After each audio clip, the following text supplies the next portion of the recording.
अस्सलामुअलैकुम 115 કિલોમીટર દૂર સુધી મૌલવી સાહેબના દાળ ચાવલની ખુશ્બુ જાય છે એ વાતની સાબિતી છે કે મૌલાના શૌકત લાજપુરથી પોતાની ટીમ લઈને સિટપણ ગામે આવી ગયા છે। દાળ ચાવલ તો અલ્હમ્દુલિલ્લાહ કેવા લાગ્યા તમારે મૌલાના શૌકત છે? લઝીઝ લાજપુરવાળાઓ તમે અહીં ખાવા નથી આવ્યા પણ તમે પાર્સલો 20 મંગાવેલા છે મને ખબર છે। હવે કોના કોના છે એ નથી ખબર પણ મૌલવી સાહેબના દાળ ચાવલની તમે મજા લેવાના છો। સાહેબ જો દાળ ચાવલ નટ બોલ્ટો તમને દેખાતા જ છે બહાર જ જો માશાઅલ્લાહ હાથે પછી શું હોય લીંબુ હોય કચું મોટો પોર થઈ ગયો અને અઠવાણે પણ ગાભા એમને કાઢી કાઢ્યા માશાઅલ્લાહ।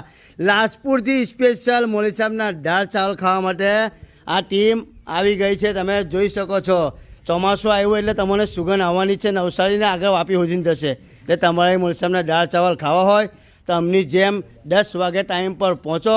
ગરમા ગરમ લઝીઝ દાળ ચાવલની સિટપણમાં મૌલવી સાહેબના સેટ પર મજા માણો।